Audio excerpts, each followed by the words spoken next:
and I come back to the touch screen, Samuel Okudzeto Ablakwa, my friend from Presec, he said, there is no knife that cuts so sharply and with such poisoned blade as treachery. That was his first reaction to the event, and they attribute the vote in parliament to treachery. That was so grossly unfair. A member of parliament decides to vote in a certain way, and it is called treachery because the party had decided one way or the other.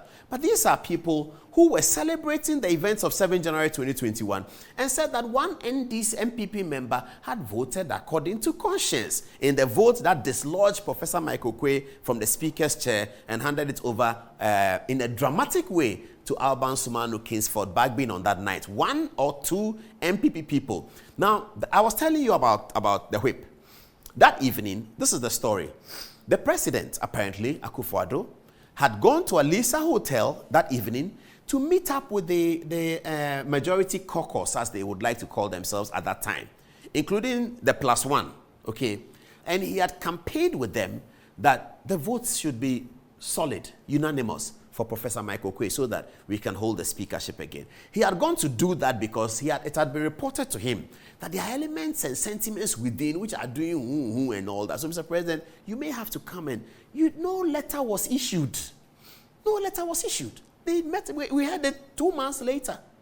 We didn't know. Nobody had it. Only them knew. 2 months later, as you talked to them, they said, oh, you remember when we went to Alisa? I watched a meeting at Alisa. Oh, Alisa, we met on the 9th of the 7th so that we can do our thing. That's what they do. So it was all proposed that our High Commissioner in London, the Venerable Papa Usu Nkrumah, was a name that was thought about when the who was going on that Michael Oquaye might not win it. Then those of us who gave them the juju spiritual angle, we found out that in the Fourth Republic, any political party that had proposed a speaker other than a Gan lost the next election. I did that research, other people did it. So you can look at it. So 1992 speaker was Justice D.F. Anand, the NDC won 1996. Then Justice D.F. Anand continued, but I think he's the only example. Yes, D.F. Anand continued in 96, and then they lost 2000. Peter Adjei came in, and then they changed Peter Adjei and brought Bejina Sechi Hughes, who is not Gan. They lost 2008. John Mahama brought Doaja, who is not Gan. They lost 2016. Michael Oquaye was Gan 2016. They won 2020. So we were telling that those of us who were carrying that opinion were urging that Charlie, go for Michael Oquaye. I had my own interest in Michael Oquaye becoming speaker. Of course, everyone knows my relationship with my former lecturer. But so I had an interest in that, yes. Other people had interest in other people. Those of us who are Michael Oquaye people were urging on this juju angle that, look, if you change the gun, you lose the next election. You want to break the 8, it's going to be difficult. You are now going to touch the omen and change it. We were frightening them like that, okay. It's all jokes, right?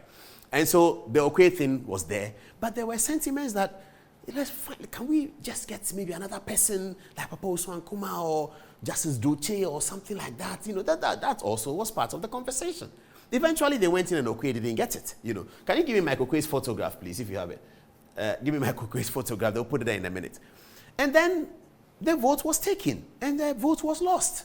And NDC people who are now talking about treachery, really, they said that they had been voted by, there has been conscience. That's the way they in Parliament they sang, and help us to resist oppressors' rule with all our will.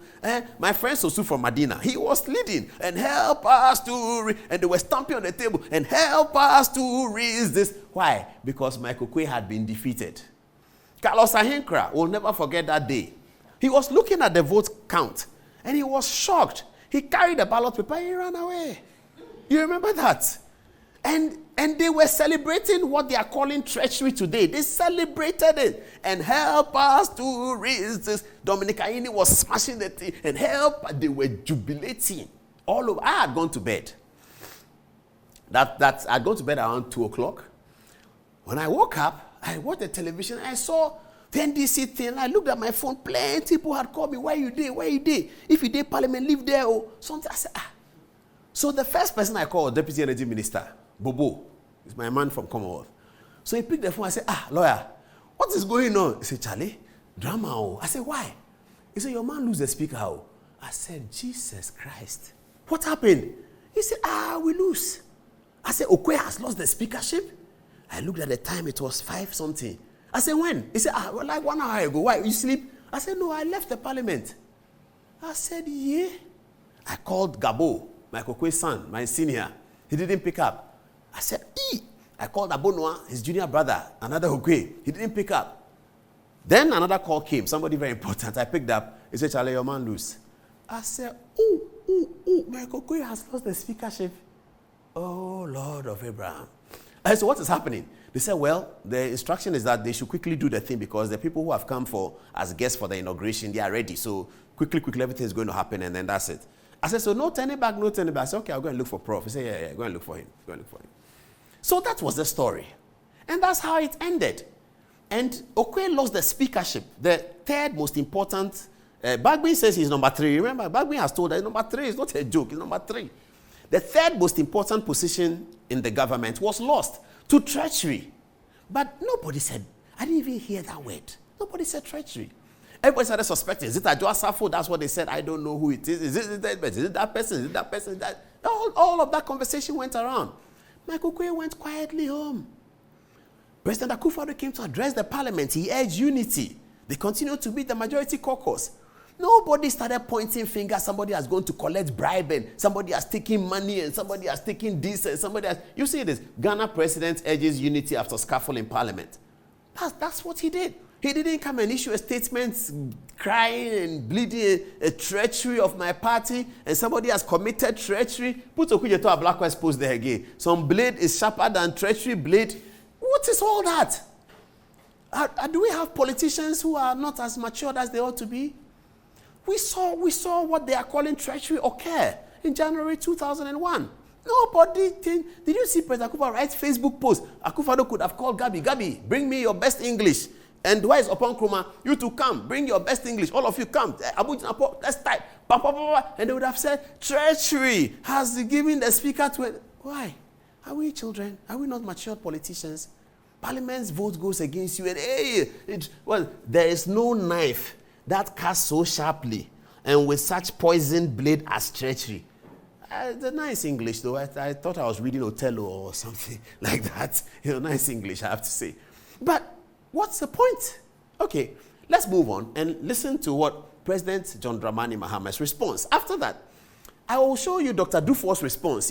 You see how Dr. Duffuor is quickly trying to occupy the position of sensibility, morality, equilibrium, and all of that. Let's first look at the former president. Here he goes. He says, a couple of weeks ago, our NDC group in Parliament announced a principled position not to approve any new ministers until the president has taken steps to significantly reduce the size of his government.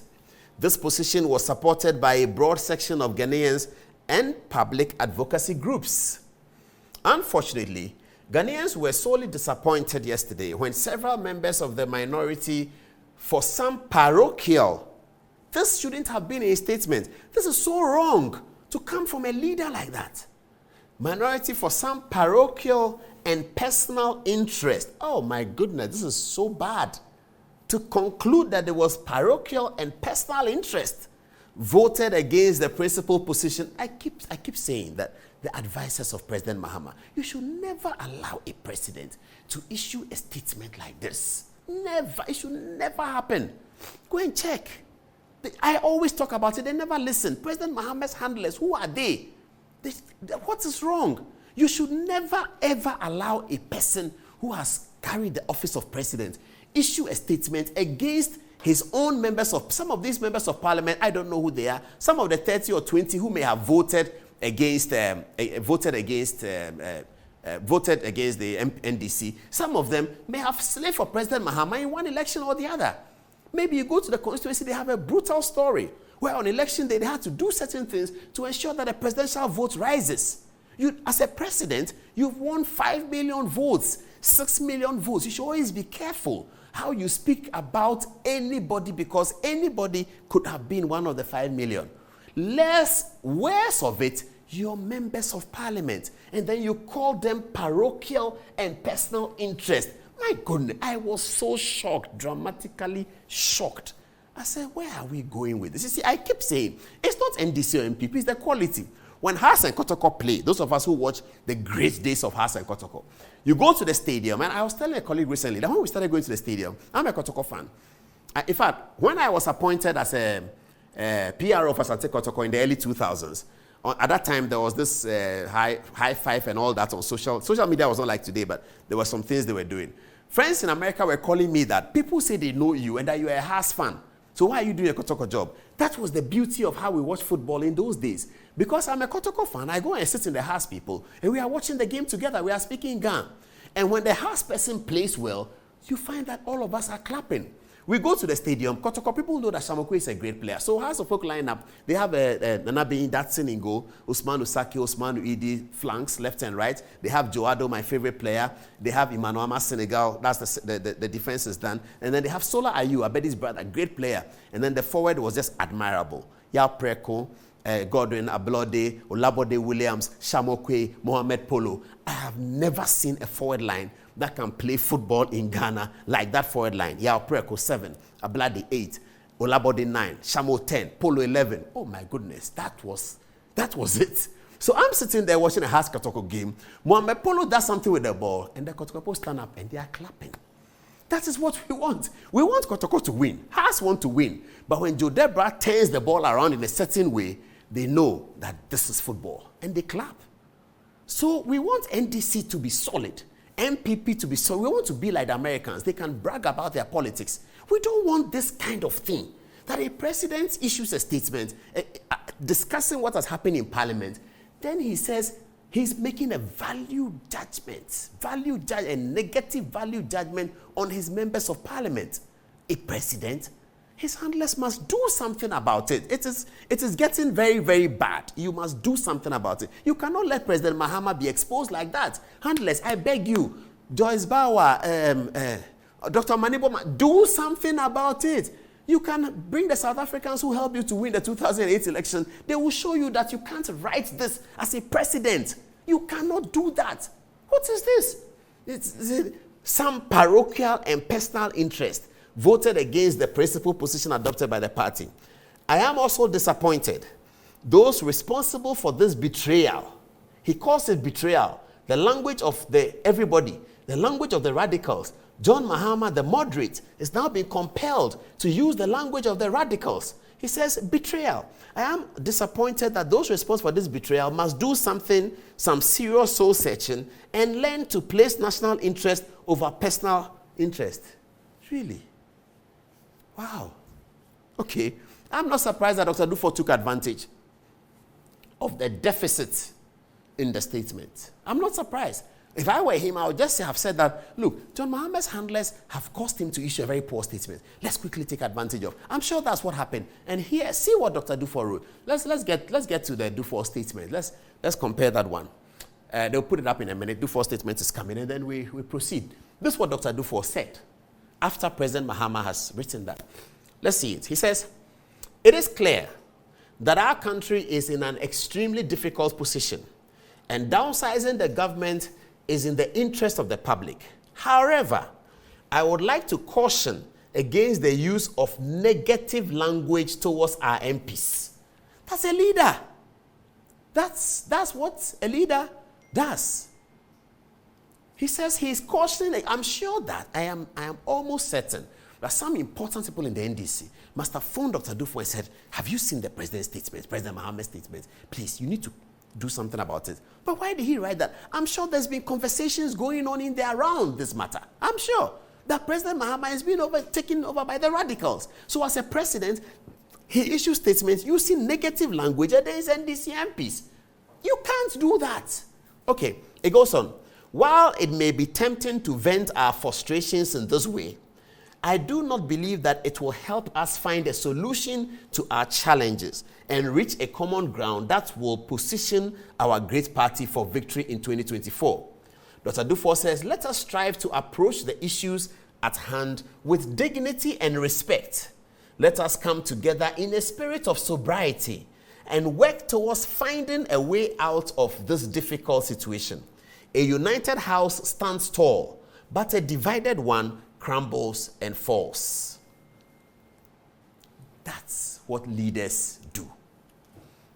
That's what leaders do. This statement is more presidential than President Mahama's. They are betrayed us, and their approach and for their personal benefit and their parochial interest. A president talks like that. Oh, maybe we should have a school to train presidential handlers, and we should have some qualification for people who want to be handlers of a president, former president, so that they understand the rules. Don't they watch CNN and Sky News? Don't they watch it? You get a president to write that kind of language. We never even heard Rawlings writing, talking like that. We never heard Rawlings writing a statement and doing that. Because the people there, and I'll talk about that tonight, about the NDC leadership gaps. Valerie Saki and Joyce Ababio, who were in the Rawlings Castle writing for him, they understood what is presidential and scholarly language. Not they have voted with their parochial interest and personal interest. They have betrayed our party. Oh, listen to this beautifully written. He said he agrees with NDC position. Government needs to downsize. But he says don't use negative language against our MPs. And he says it is tempting to do that. So leadership must rise above the temptation. Allow foot soldiers to do that. But leadership must rise above the temptation. A person at the highest position, the President Mahama, president of the country, well, I'm not sure that's, I'm sure your text messages are coming. Keep them coming.